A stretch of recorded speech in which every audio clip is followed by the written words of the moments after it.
Madhya Pradesh board कक्षा 12वीं वाले सभी बच्चों के लिए, जैसा कि आप जानते हैं कि मैं आप सभी बच्चों के लिए पेपर लेकर आ रहा हूं और बिल्कुल ऐसे क्वेश्चन लेकर आ रहा हूं जो कि परीक्षा में आएंगे। और आप बच्चे भी जानते हैं कि मेरे द्वारा किसी बच्चों को धोखे में तो नहीं रखा जाता है कि भाई यही पेपर आएगा, ऐसा तो मैं नहीं कह सकता।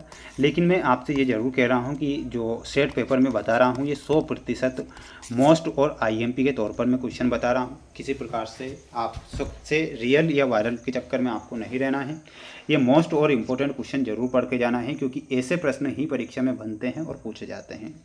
मेरे द्वारा चैनल पर कई सारे सेट पेपर, कई सारे मोस्ट इंपोर्टेंट क्वेश्चन डाल दिए गए हैं और अब भी मैं आपके लिए कुछ ना कुछ मोस्ट क्वेश्चन बता रहा हूँ। क्वेश्चन नंबर फर्स्ट देखिएगा कि समष्टि अर्थशास्त्र में अध्ययन किया जाता है। प्यारे बच्चों, समष्टि अर्थशास्त्र में किसका अध्ययन किया जाता है? तो यहाँ पर आपको ध्यान रखना रहेगा, समग्र का अध्ययन समष्टि अर्थशास्त्र में होता है। तो यहाँ पर आंसर हो जाएगा समग्र का। अवसर लागत है, तो अवसर लागत क्या है? तो लिखना है अगले श्रेष्ठ विकल्प त्याग की जो लागत होती है वो अवसर लागत होती है। तो इसमें ऑप्शन नंबर सी लिखना है। सभी स्टूडेंट्स वीडियो को लाइक कर चैनल को सब्सक्राइब जरूर करिएगा, आपके लिए ही प्रयास और मेहनत मैं कर रहा हूँ। पेट्रोल की कीमत बढ़ जाने पर कार की मांग वक्र खिसक जाती है, तो वो बाईं तरफ खिसक जाती है। तो यहाँ पर आपका आंसर हो जाएगा बाईं तरफ। बाजार मूल्य पाया जाता है, तो अल्पकालीन बाजार में बाजार मूल्य पाया जाता है। तो यहाँ पर आपको लिखना है अल्पकालीन बाजार में। तो स्क्रीनशॉट आप इसका ज़रूर लें और अच्छे से याद जरूर करें। वहीं अगला क्वेश्चन देखिएगा कि राष्ट्रीय आय का मापन निम्नलिखित में से किस अवधि में किया जाता है? तो यहाँ पर आपको उपर्युक्त सभी लिखना है, क्योंकि जो उत्पादन विधि होती है, आय विधि होती है, व्यय विधि होती है, तीनों में राष्ट्रीय आय का मापन होता है। भारत का भुगतान संतुलन है, तो भारत का भुगतान संतुलन क्या हो जाएगा? वो प्रतिकूल हो जाएगा। तो इसमें आंसर हो जाएगा आपका प्रतिकूल। ये आपको ध्यान रखना है। इसके बाद हम बढ़ेंगे हमारे अगले क्वेश्चन की ओर, जैसे कि आप यहाँ पर रिक्त स्थान वाले क्वेश्चन देख रहे हैं। ऊंची तट स्थिरता वक्र दर्शाती है स्तर की संतुष्टि, तो उच्च स्तर की संतुष्टि। तो यहाँ पर आंसर हो जाएगा आपका उच्च। कार तथा पेट्रोल वस्तुएं हैं, तो कार तथा पेट्रोल जो है ये पूरक वस्तुएं हैं। कृषि को क्षेत्र में शामिल किया गया है, तो कृषि जो है वो प्राथमिक क्षेत्र में शामिल है। तो यहाँ पर आपको लिखना है प्राथमिक। राष्ट्रीय आय की गणना होती है, तो राष्ट्रीय आय की जो गणना होती है वो प्रतिवर्ष राष्ट्रीय आय की गणना होती है। पैमाने के प्रतिफलों का संबंध काल से होता है, तो दीर्घकाल से होता है। यहाँ पर आपको लिखना है दीर्घकाल। काल में मांग की शक्ति प्रभावशाली होती है, तो कौन से काल में होती है? तो ये आंसर हो जाएगा अल्पकाल में। तो ये आप क्या करें, इसका एक स्क्रीनशॉट जरूर लें। और माय डियर फ्रेंड्स, जो इंग्लिश मीडियम वाले भी बच्चे हैं तो उनसे मेरा कहना है कि आप इन्हें इंग्लिश में कन्वर्ट कर सकते हैं चैट जीपीटी के माध्यम से। तो बिल्कुल आपको ये चीज़ें आना चाहिए, सीखनी चाहिए इन चीज़ों को, है ना। ये आपके सत्य वाले क्वेश्चन। सीमांत उत्पाद उत्पत्ति तराश नियम का सर्वव्यापी नियम है, तो ये आपको क्या लिखना है? सत्य। मांग तथा पूर्ति की शक्तियाँ लंबी अवधि तक स्थायी साम्य की अवस्था में रहती है, ये गलत हो जाएगा। काले धन ने देश के समांतर अर्थव्यवस्था को जन्म दिया है, तो ये बिल्कुल। भविष्य में ब्याज दर में वृद्धि बचतों को कम कर देती है, ये गलत हो जाएगा। निर्यात प्रोत्साहन अभावी मांग की समस्या को हल कर सकता है, ये सत्य है। व्यापार संतुलन में दृश्य मदों तथा अदृश्य मदों को दोनों को समावेश होता है, तो ये आपका क्या हो जाएगा? गलत हो जाएगा, यानी कि असत्य के रूप में लिखना है। बढ़ते हैं अगले क्वेश्चन की ओर। अगला क्वेश्चन देखिएगा, ये रही आपकी जोड़ी।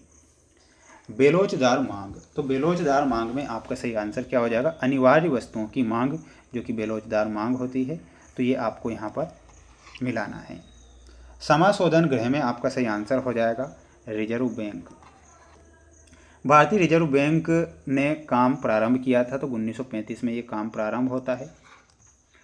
आय तथा बचत दोनों परस्पर एक दूसरे से प्रत्यक्ष संबंध रखते हैं, ये होगा। बाद में बजट की स्वीकृति, तो सन 1994-95 से आपको मिलाना है। सॉरी 31 मार्च है ना, तो ये 31 मार्च होगा। सेवा कर में आपका सही आंसर क्या हो जाएगा? और वो हो जाएगा ऑप्शन नंबर सी। चालू खाते की मदें होती है, तो चालू खाते की मदें जो होती है दृश्य तथा अदृश्य मदें होती है, जिसे आयात व निर्यात कहते हैं। तो ये आपकी जोड़ी के नंबर हैं। और बिल्कुल आपको स्क्रीनशॉट तो लेना ही है और पढ़ना भी आपको ही है, मेहनत भी आपको करना है, क्योंकि मैं तो सिर्फ आपको एक रास्ता बता रहा हूँ कि आप इन मोस्ट क्वेश्चन को पढ़ कर जाएँ, क्योंकि ये आते हैं परीक्षा में। कौन सा वक्र उद्गम की ओर उन्नतोदर होता है? तो इसमें क्या लिखना रहेगा आपको? तटस्थिता वक्र।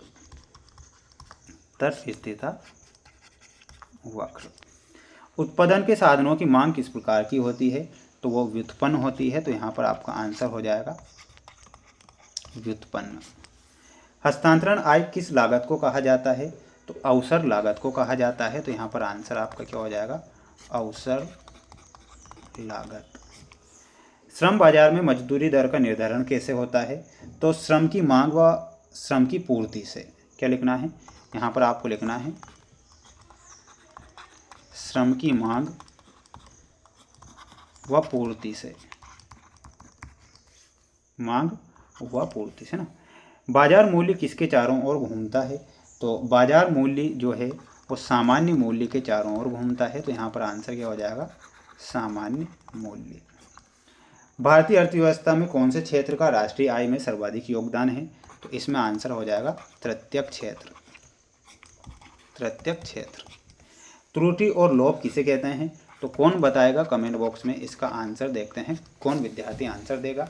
ये कुछ क्वेश्चन थे और ये आपके कुछ महत्वपूर्ण और मोस्ट क्वेश्चन है जो कि 2 नंबर में आएंगे आपकी परीक्षा में, तो इन्हें पढ़कर जरूर जाएं।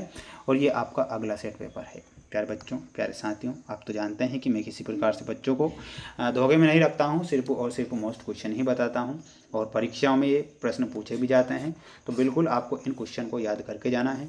और ये आपका अगला सेट पेपर जो रहेगा मैं आपको बता दूंगा नेक्स्ट वीडियो में, तो चैनल पर ज़रूर जुड़ें, चैनल को सब्सक्राइब जरूर करें, जिससे कि मैं आपकी हेल्प लगातार कर सकूं। मिलते हैं नेक्स्ट वीडियो में। जय हिंद।